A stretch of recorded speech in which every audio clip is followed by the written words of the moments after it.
Hello students, I hope आप सब लोगों का पेपर अच्छा गया होगा। Paper number 1 law and communication का। तो आज हम इस वीडियो के अंदर डिस्कशन करने वाले हैं अबाउट द आंसर्स। ठीक है, कि क्या आंसर्स होंगे उसका मैं आपको डिटेल डिस्क्रिप्शन भी दूंगा कि कौन से आंसर्स इसके करेक्ट है। ठीक है, तो आप उसको कंपेयर कर सकते हो। ठीक है, और आपको उसका ओरल रिजल्ट भी मिल ही जाएगा। ठीक है, कि आपके कितने लॉ में मार्क्स आएंगे। सो स्टार्ट करते हैं स्ट्रेट अवे। तो ये रहा दिसंबर 25 का क्वेश्चन पेपर है ये। ओके, उसमें पहला क्वेश्चन जो आपसे पूछा हुआ है, जो सोर्सेज ऑफ लॉ हमने जो डिस्कस किया था, ठीक है, उसमें से ही कुछ क्वेश्चंस उन्होंने कॉपी पेस्ट पूछे हुए हैं। तो इसमें लिखा हुआ है which among the following is not a sources of law.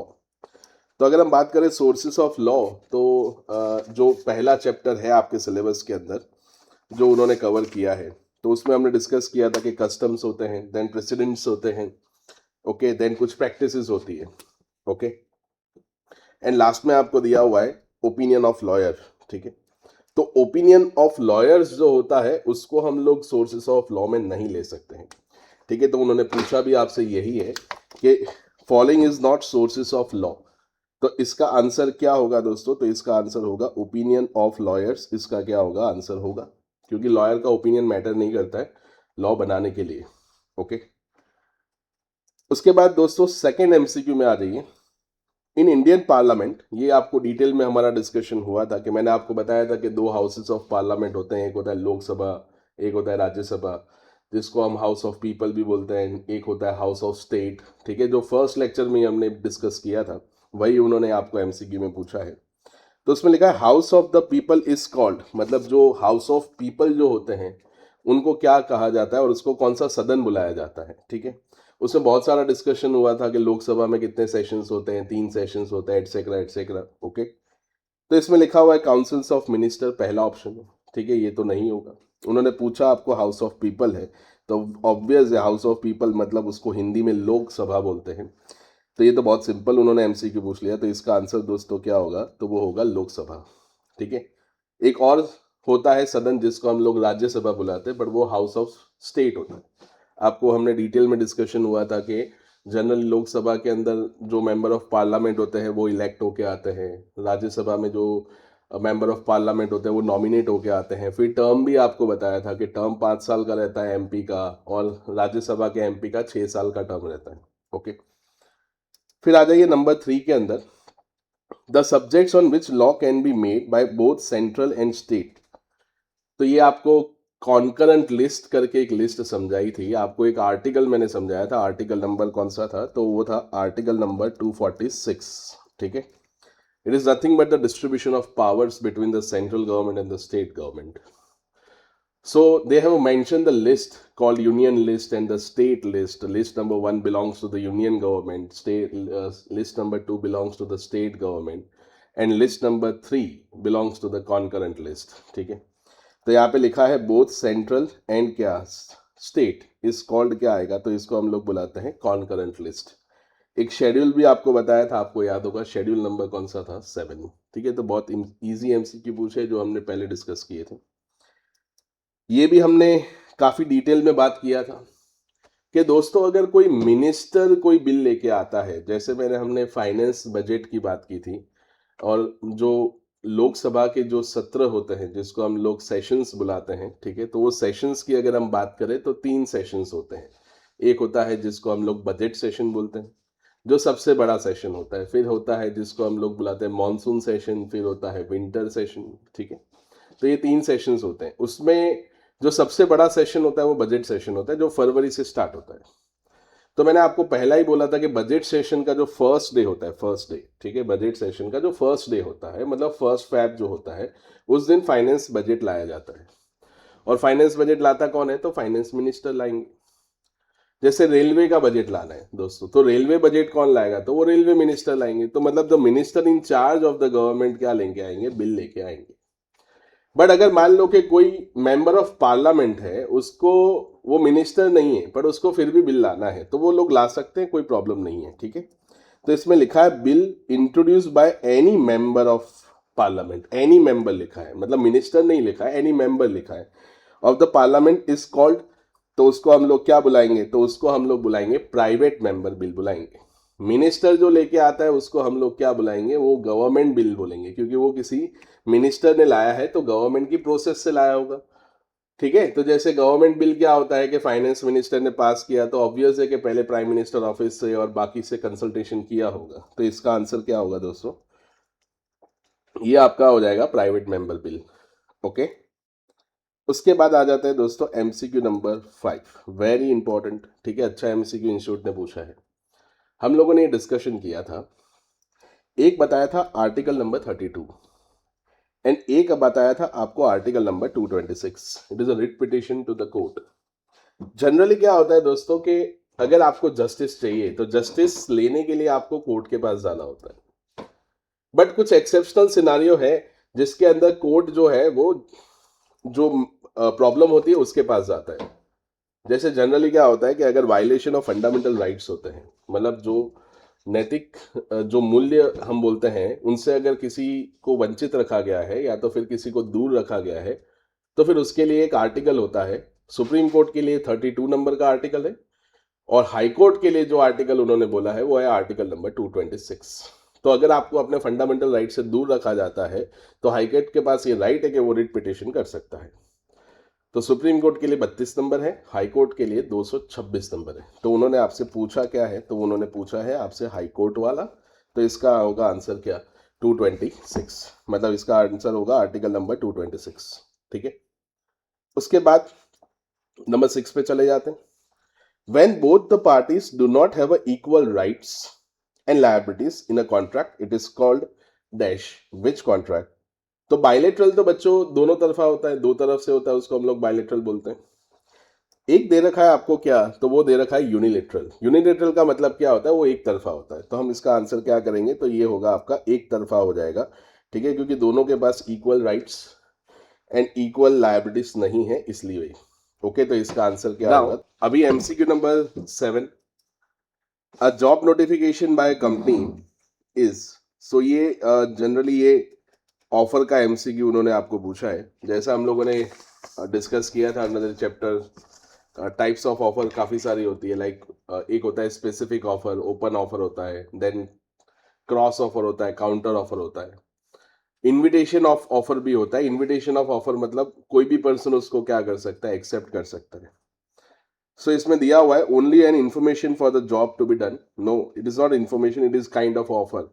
सो कोई भी आके उसको क्या कर सकता है, एक्सेप्ट कर सकता है, प्रोवाइडेड उसका क्राइटेरिया फुलफिल हो रहा है। उसके बाद दिया हुआ invitation to make an offer for doing the job. तो इसका ये करेक्ट आंसर होगा, आंसर बी। ओके, तो ये बी इसका करेक्ट आंसर होगा। देन क्वेश्चन नंबर 8 आप लोग देखना। Parties to a contract did not discuss about the contract with others. मतलब जो कॉन्ट्रैक्चुअल टर्म्स जो है उसको आपको किसी और के साथ डिस्कस नहीं करने। तो डिस्कस नहीं करने हैं इसका मतलब तो ये प्राइवेसी की बात कर रहे हैं। तो एक डॉक्ट्रिन आता है, डॉक्ट्रिन ऑफ प्राइवेटी और the privacy of a contract. ठीक है, तो इसमें आप देखोगे तो डॉक्ट्रिन ऑफ अल्ट्रा वायर्स, ये तो कुछ और ही होता है, it is beyond powers. Ultra vires का मतलब क्या आपने अपने पावर से बाहर जाके कोई एक्ट किया है। फिर होता है डॉक्ट्रिन ऑफ क्या होता है, तो प्राइवेसी अंडर द कॉन्ट्रैक्ट। तो ये वाला इसका आंसर होगा, the doctrine of privacy of a contract is the correct answer. Okay, उसके बाद एमसीक्यू नंबर 9, ये आपको एक टर्म पूछा हुआ उन्होंने। ठीक है, called inter vivos means. So inter vivos means the something understanding between the two parties, मतलब दो पार्टीज के बीच में कुछ अंडरस्टैंडिंग बिठाना हो तो उसको हम लोग इंटर विवोस बोलते हैं। ठीक है, so it is nothing but the between the to living person, between two person, between two partners and a company and an employee। ठीक है, तो इसका करेक्ट आंसर क्या होगा, तो इसका करेक्ट आंसर होगा between the to living person. Okay, तो नंबर 9 का आंसर होगा option A, between the to living person. फिर एमसीक्यू नंबर 10 पे जाते हैं दोस्तों। उसमें आपको दिया हुआ इन case of reciprocal performance. Reciprocal performance का मतलब क्या होता है कि लाइक जैसे हम लोग बोलते हैं ना कि लाइक किसी एक्ट को रेसिप्रोकेट करना। रेसिप्रोकेट मतलब आपने कोई एक्ट किया फिर मैंने कोई एक्ट किया। Okay, like in case of contract और the sale of goods act, आपने गुड्स डिलीवर किया तो आपने पेमेंट किया, मैंने पेमेंट किया तो आपने गुड्स डिलीवर किया। So we are reciprocating our promises. So in case of reciprocal performance only the proposer will perform, ऐसा नहीं होता है, only the acceptor will perform, ये भी नहीं होता है, ठीक है। दोनों पार्टीज कुछ हद तक परफॉर्म करेंगे टू द एक्सटेंट जितना परफॉर्मेंस साइड बाय साइड हुआ है। तो इसमें लिखा है both the parties shall perform their part, तो ये इसका आंसर होगा, both the parties shall perform their part, तो इसका आंसर क्या होगा दोस्तों, सी। ओके, नंबर 11, नंबर 11 में आप देखोगे तो दिया हुआ है voluntary transfer of goods with consideration. अभी आपको पता ही है कॉन्ट्रैक्ट एक्ट में हमने ये डिस्कस किया था कि कंसिडरेशन जो होता है वो क्या होना चाहिए, तो कंसिडरेशन क्या होना चाहिए, तो एडिक्वेट होना चाहिए या तो फिर सेटिस्फैक्ट्री होना चाहिए, ठीक है। उसके बाद हमने ये भी डिस्कस किया था कि कंसिडरेशन एडिक्वेट नहीं होता है तो भी चल जाता है, सेटिस्फैक्ट्री होगा तो भी चल जाता है। लाइक अगर मान लो कि आपने कोई गुड्स बेचे हैं और वो कंसिडरेशन आपको सेटिस्फैक्ट्री लगता है तो that's fine, it is not necessary कि वो मार्केट वैल्यू को या तो फिर एडिक्वेसी को रिप्रेजेंट करता हो। कंसिडरेशन सेटिस्फैक्ट्री होगा तो भी चल जाता है। तो इसमें लिखा है गुड्स विथ कंसिडरेशन, ठीक है। तो और ये तो आपने वॉलेंटरी ट्रांसफर किया है, तो it is nothing but the absolute sale, तो इसका आंसर क्या होगा, तो इसका आंसर होगा डी। ओके, फिर आ जाते हैं नंबर 12 के अंदर, a person gives a proposal to the another person and dies after the few days before it is क्या लिखा हुआ है, accepted, मतलब हमने प्रपोजल दिया, वो प्रपोजल एक्सेप्ट हो उससे पहले ही वो पार्टी का क्या हो चुका है, डेथ हो चुका है। इसमें लिखा है dies after the few days before it is accepted, the offer is क्या होगा। तो देखो इस केस में कभी भी ऑफर एक्सेप्ट हुआ नहीं था, ठीक है, तो वॉइड का तो कोई मतलब निकलता नहीं। तो इस केस में आंसर क्या होगा, तो ये आंसर होगा क्या, रिवोक्ड, कि आपका ऑफर जो है वो रिवोक हो जाएगा। वॉइड तो कब होता है कि जब आपने कोई कॉन्ट्रैक्ट किया है और फिर कुछ ऐसे डेवलपमेंट्स होते हैं तो वो कॉन्ट्रैक्ट क्या होता है, वॉइड होता है। जैसे वॉइड में ऐसा होता है कि जो कॉन्ट्रैक्ट हुआ वो पहले वैलिड था, ठीक है, उसके बाद कुछ ऐसे डेवलपमेंट्स हुए लाइक सब्जेक्ट मैटर का डेथ हो गया या तो फिर पर्सन की डेथ हो गई या सब्जेक्ट मैटर इलीगल हो गया, ऐसा कुछ हो गया, तो उसको हम लोग वॉइड बोलते हैं।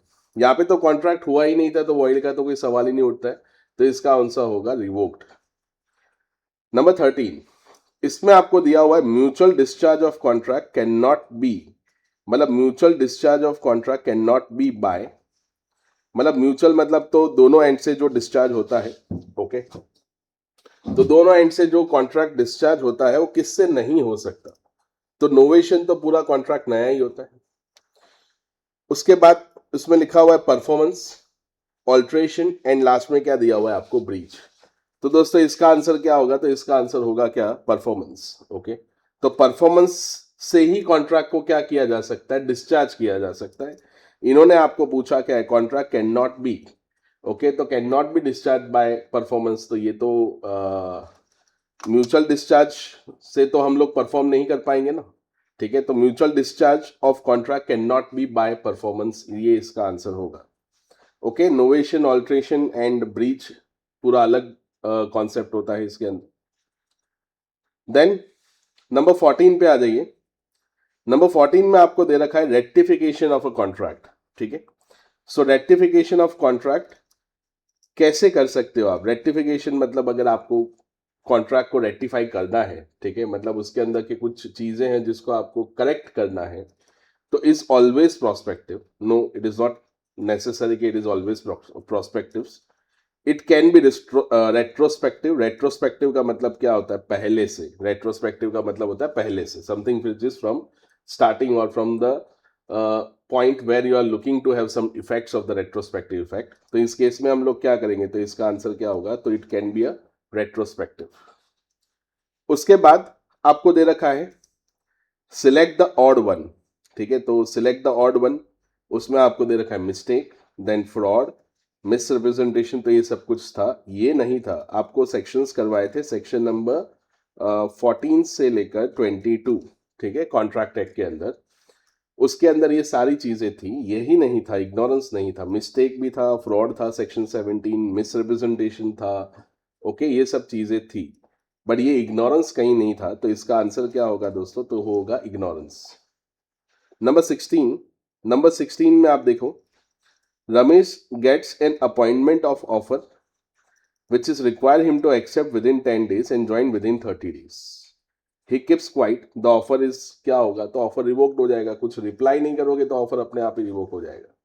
तो इसमें स्टिल वैलिड आंसर नहीं होगा, इसका आंसर होगा revoke due to the lapse of क्या होगा, टाइम। क्योंकि आपको उन्होंने बोला था कि कितने टाइम में आपको रिप्लाई देना है, तो इसमें लिखा है require him to accept within 10 days and join within 30 days। वो कुछ नहीं बोले तो फिर अपने आप ही ऑफर क्या हो जाएगा, रिवोक हो जाएगा।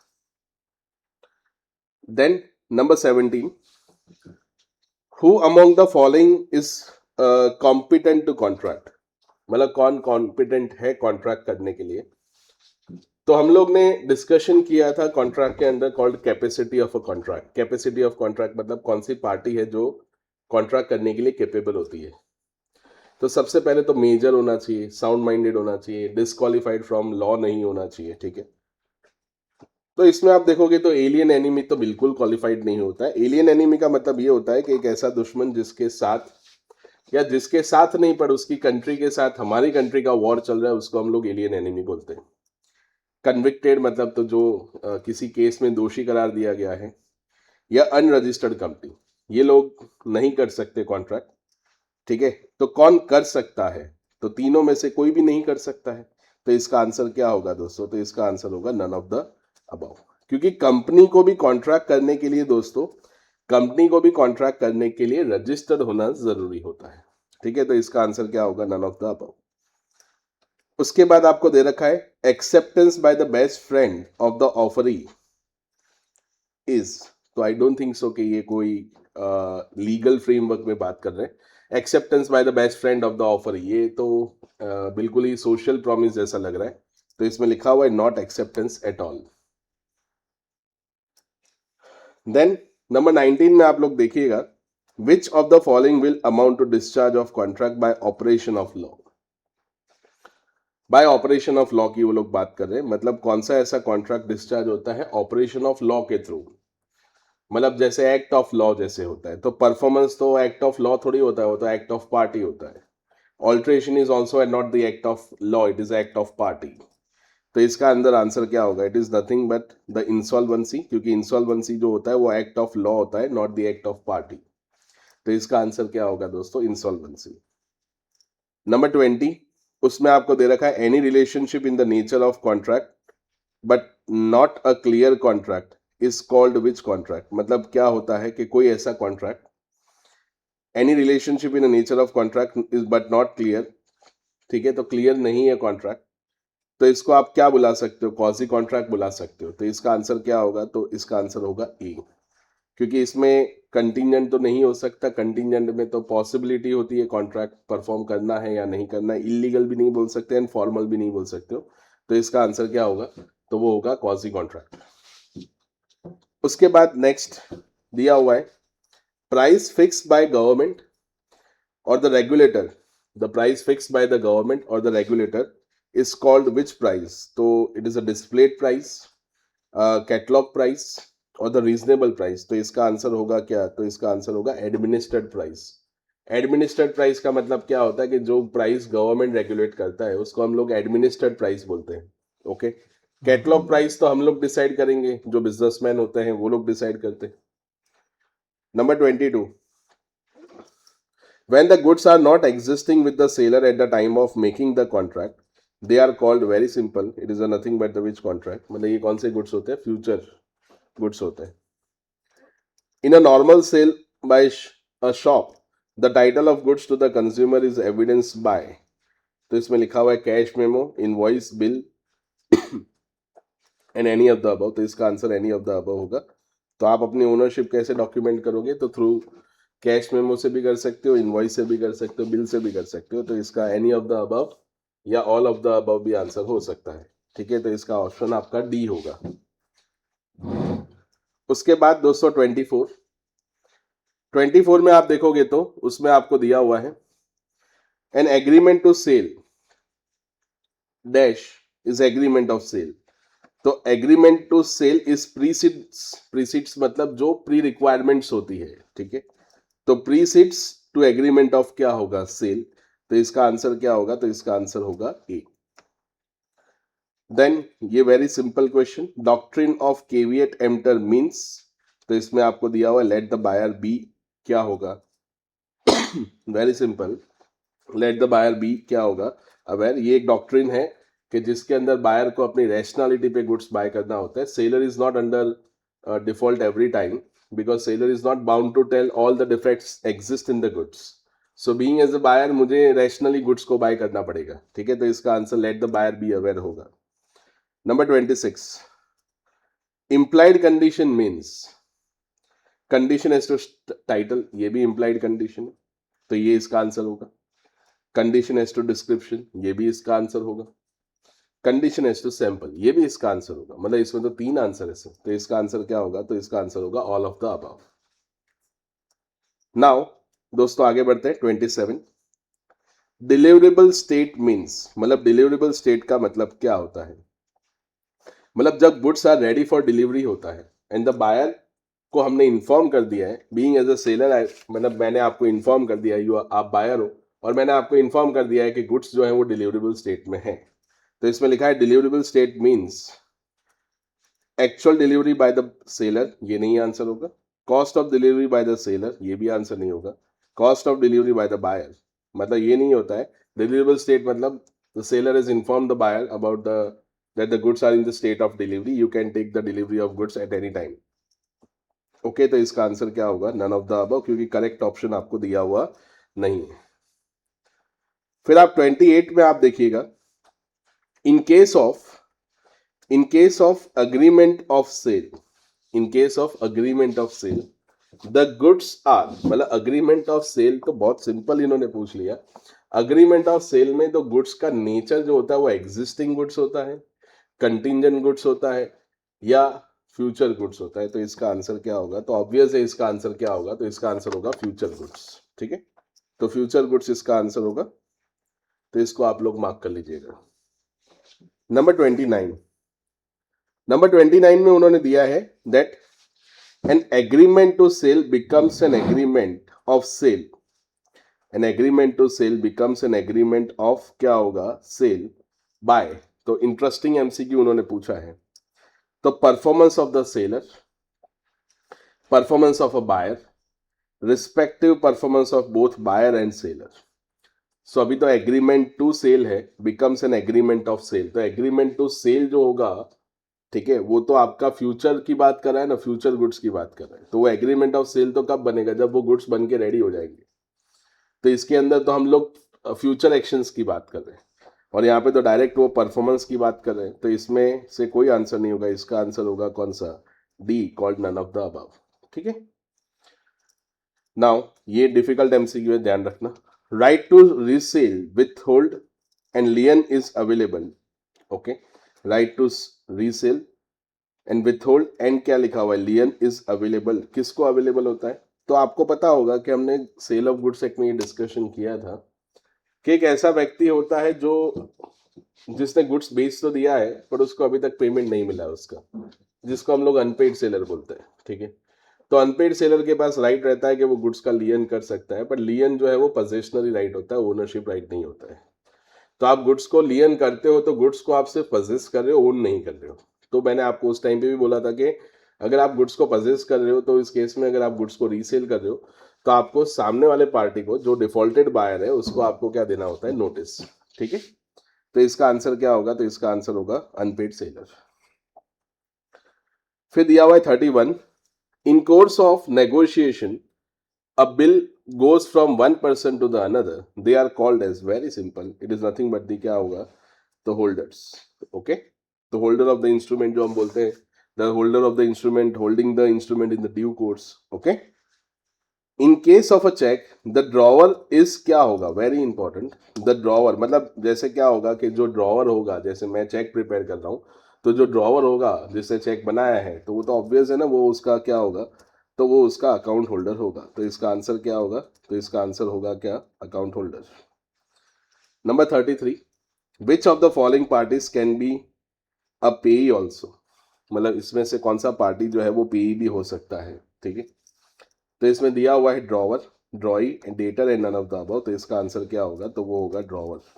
ओके, ठीक है दोस्तों, फिर आगे बढ़ते हैं. Very simple and very simple question मैं बोल सकता हूँ. करेंसी नोट, तो करेंसी नोट जो होता है ठीक है, वो क्या होता है? Note is a clear promissory note, नहीं। अब बैरर प्रॉमिसरी नोट ये भी नहीं बोल सकते, नॉट अ प्रॉमिसरी नोट दो having all the features of, क्या लिखा हुआ है, प्रॉमिसरी नोट। करेंसी को कैसे प्रॉमिसरी नोट बोल सकते हो? आरबीआई वाला ये बुरा मान जाएंगे। तो इस केस में आंसर क्या होगा? तो नॉट अ क्या होगा? Promissory note. ठीक है, इसका आंसर क्या होगा दोस्तों? C. In case of dishonour of cheque the notice by the bank is given to. तो यार मैंने तुमको चेक इश्यू किया, चेक डिसऑनर हो गया, इनसफिशिएंट बैलेंस था मेरे अकाउंट में, पेमेंट ही नहीं था आपको करने के लिए, चेक डिसऑनर हो गया। तब क्या होगा? चेक डिसऑनर हो गया तो मान लो क्या होगा? तो नोटिस तो मुझे ही मिलेगी ना, जिसका अकाउंट होगा उसको मिलेगी यार। ठीक है, तो इसका आंसर क्या होगा? तो हम लोग नोटिस देंगे किसको? तो नोटिस थोड़ी हम लोग वो जिसने वो चेक प्रेजेंट किया उसको तो देंगे नहीं। ठीक है, 36 में आ जाना है। Which of the following instrument can not be made by the payable to the bearer? Very interesting. तो ये तो इसका तो आंसर क्या होगा दोस्तों? प्रॉमिसरी नोट, क्योंकि बैरर इंस्ट्रूमेंट, चेक को भी आप बैरर इंस्ट्रूमेंट तो बना ही सकते हो। अकोमोडेशन बिल जो होता है लाइक अ चेक, कि मैंने आपको चेक दिया है not for the purpose of payment but for the purpose of safety. ठीक है ना, कि अगर मैं आपको पेमेंट नहीं करता हूं तो आप मुझसे पेमेंट क्या कर सकते हो? रिकवर कर सकते हो। ठीक है ना, और आपको मैं एज अ सिक्योरिटी क्या दे रहा हूँ? वो चेक दे रहा हूँ। Next 37, a cheque is drawn on, किसके ऊपर ड्रॉ कर सकते हो आप चेक? तो इसमें लिखा हुआ है एनी पर्सन, फिर लिखा हुआ any bank in the world. ये तो क्या बात होगी? Any bank in the world तो नहीं होगा, एनी स्पेसिफाइड बैंक। तो इसका आंसर क्या होगा? तो आंसर होगा इसका सी। नंबर 38, तो 38 में देखिएगा, in case of difference between the bills of, क्या लिखा हुआ है? एक्सचेंज एंड क्या? Cheque. Which of the following statement, which of the following statement is wrong? तो bills of exchange and cheque की बात कर रहे हैं दोस्तों। तो आपको पता ही है कि common characteristics bills of exchange की एंड चेक की ये होती है कि उसमें 3 पार्टी होती है। तो पहला वाला तो सही है, बोथ हैव डेट्स, ये भी सही है। बोथ हैव अ डिफाइंड, मतलब डेफिनेट क्या होता है? पे, ये भी सही है। तो इसमें आंसर क्या होगा? Both are to be accepted by the, क्या लिखा हुआ है? ड्रॉई, ये इसका रॉन्ग स्टेटमेंट होगा। तो इसका आंसर क्या होगा दोस्तों? तो इसका आंसर होगा डी, 38 का। फिर आ जाओ दोस्तों 39 में, which statement out of the following is correct? Cheque can be drawn on any bank, जरूरी ये नहीं हो सकता। सिग्नेचर इज नॉट रिक्वायर्ड, ये भी नहीं है correct answer. Name of the payee should be there in the bill of exchange, ये करेक्ट आंसर है, मतलब ऑप्शन लग रहा है। फिर भी फोर्थ देख लेते हैं, no action can be taken if the cheque is, क्या लिखा हुआ है? डिसऑनर, ऐसा नहीं है। सेक्शन 138 में आप एक्शन ले सकते हो अगर चेक डिसऑनर होता है तो। Now very simple, a cheque has to be presented to the bank of the payee within dash number of days. तो ये तो आपको बहुत डिटेल में समझाया था। कितने दिन इसका आंसर होगा दोस्तों? 90 डेज। तो इसका आंसर हम लोग कितना रखेंगे? 90। ठीक है, पहले बहुत टाइम पहले 3 मंथ्स हुआ करता था, बाद में उन्होंने चेंज करके 90 डेज किया। ठीक है, अभी मैं जो डिस्कशन करने जा रहा हूं वो कम्युनिकेशन के रिलेटेड है।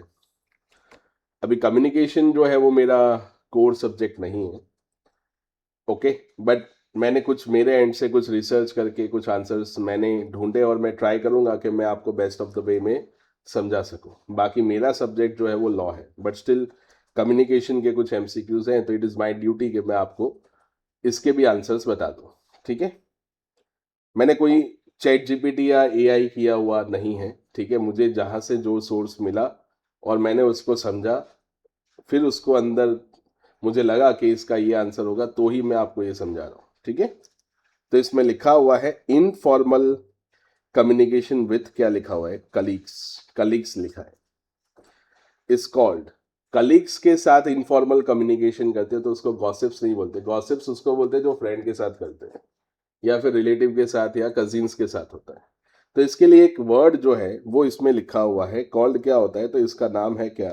तो ग्रेपिवाइन। ठीक है, तो इसको हम लोग क्या बोलते हैं? तो इनफॉर्मल कम्युनिकेशन बोलते हैं। ठीक है, तो ये आप लोग ध्यान रखना। ओके, फिर आपको दे रखा है instruction from boss to subordinate is. तो ये तो बहुत सिंपल हो जाता है, 12वीं कक्षा वाला बच्चा भी बता सकता है।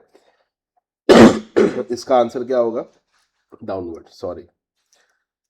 43 which among the following is not the feature of referencing.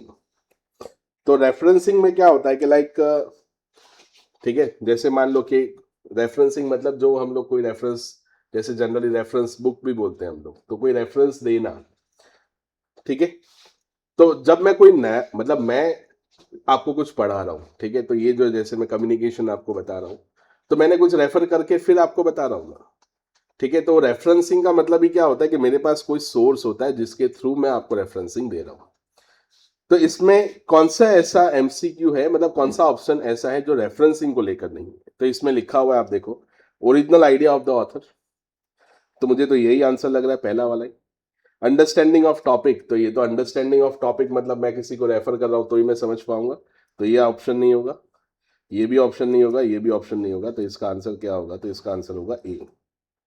Okay, now 44 उसमें लिखा है when a long cumbersome process is shown easily through the graphical mode. Cumbersome का मतलब जो बहुत डिफिकल्ट होता है, ठीक है ना, difficult to have some clarity on the chart, ठीक है, मतलब डिफिकल्ट डेटा जो बोलते हैं हम लोग। तो जो डिफिकल्ट डेटा होता है ना दोस्तों, तो डिफिकल्ट डेटा को हम फ्लो चार्ट के थ्रू दिखा सकते हैं, ठीक है। तो इसका आंसर क्या होगा? तो इसका आंसर होगा फ्लो चार्ट। तो flow chart is correct answer, ठीक है। तो इसका आंसर हम लोग रखेंगे फ्लो चार्ट। उसके बाद आपको दिया हुआ है number 45 which report out of the following is uniform for all companies. ठीक है, तो कौन सा ऐसा रिपोर्ट है जो यूनिफॉर्म रहता है? तो very simple, it is nothing but the annual report. यहाँ पे उन्होंने वर्ड एनुअल फाइनेंशियल रिपोर्ट लिखा है। Next, which is not a psychological barrier to communication. ठीक है, तो साइकोलॉजिकल बैरियर कौन सा नहीं माना जा सकता है? ठीक है ना, तो इसमें लिखा है इमोशंस, हालो इफेक्ट, इंफॉर्मेशन ओवरलोडेड। तो इसका होगा प्रॉपर मीडियम ऑफ कम्युनिकेशन। ठीक है, तो साइकोलॉजिकल बैरियर नहीं होता है कम्युनिकेशन के लिए। आप कोई भी मीडियम क्या कर सकते हो, यूज कर सकते हो। मतलब साइकोलॉजिकली वो बैरियर नहीं क्रिएट करेगा आपके लिए। In virtual organization which barrier to communication is not within the control of person. ठीक है, वर्चुअल बात कर रहे हैं वो लोग, वर्चुअल ऑर्गेनाइजेशंस। ओके, मतलब जिसका वर्चुअल एग्जिस्टेंस रहता है। ठीक है, तो इसमें लिखा हुआ है कि लाइक नेटवर्क क्या होगा, डिस्टर्बेंस, वो हमारे कंट्रोल में नहीं रहता। लाइक मेरा वर्चुअल प्रेजेंस है किसी जगह पे, मेरा कोई फिजिकल एग्जिस्टेंस नहीं है। Like I am talking about Amazon Prime, Netflix, और this are the virtual existence having the corporates having the virtual existence. मान लो कि अभी इंटरनेट ही स्लो डाउन हो गया या सर्वर ही डाउन हो गया, तो फिर उस केस में तो हम लोग भी क्या करें यार, हमारा तो वर्चुअल एग्जिस्टेंस है। तो इसका आंसर क्या होगा? तो वो हमारे कंट्रोल में नहीं है, इसलिए उसका नाम होगा network disturbance. Stage 1 of intellectual sensitivity इस क्या होगा? तो स्टेज 1 में कल्चरल सेंसिटिव है, सॉरी इंटेलेक्चुअल नहीं, वो लॉ का वर्ड मैंने मिक्स कर दिया। तो इसका आंसर क्या होगा? तो इसका आंसर होगा डिनायल। ओके, फिर 49 आपको दे रखा है, when the person believes his or her culture is superior to, क्या लिखा हुआ है, others is called the इथनोसेंट्रिज्म आप बोल सकते हो। ठीक है, ईगोइज्म नहीं बोल सकते, सेल्फिशनेस भी नहीं बोल सकते, आप इसको ईगोसेंट्रिज्म बोल सकते हो, सेंट्रिज्म। ओके, तो इसका आंसर क्या होगा दोस्तों? C. And 50 when a manager communicates with his staff the audience is considered to be, क्या होगा? तो हॉस्टाइल या एपेथेटिक तो नहीं बोल सकते, फ्रेंडली आप बोल सकते हो। तो इसका आंसर क्या होगा? तो फ्रेंडली होगा। दोस्तों, जो मुझे एमसीक्यूज पता है, जो भी मैंने आंसर्स आपको दिखाए, उसमें मैं एक डिस्क्लेमर ये दे दूंगा कि उसमें हो सकता है कि एक आध दो जगह पे हमारे आंसर्स रॉन्ग हो सकते हैं। ठीक है, तो ये मैं डिस्क्लेमर पहले दे देता, पर मुझे लगा कि मैं लास्ट में ही डिस्क्लेमर दूंगा आपको। तो एक दो जगह पे एमसीक्यूज रॉन्ग हो सकते हैं। ठीक है, तो मैंने जो आपको आंसर्स बताए वो best of my knowledge, okay, और जो मेरे पास नॉलेज है उसके बेसिस पे मैंने वो आंसर आपको दिए। तो एक दो एमसीक्यू हो सकते हैं कि आगे पीछे हो सकते हैं, हाँ, लेकिन आप 45 से ऊपर तो मान सकते हो कि 48 मान लो, 45 ही नहीं, 48 49 एमसीक्यूज करेक्ट ही होंगे। एक दो एमसीक्यू शायद कम्युनिकेशन का मुझसे गलत हो गया हो, ओके, क्योंकि मैंने उसको ढूंढा है सोर्स को, फिर आपको उसका आंसर दिया है। ठीक है. So thank you very much for your kind attention students. I wish कि आप लोग फाउंडेशन अच्छे नंबर से पास करोगे और best of luck for your results. Thank you very much.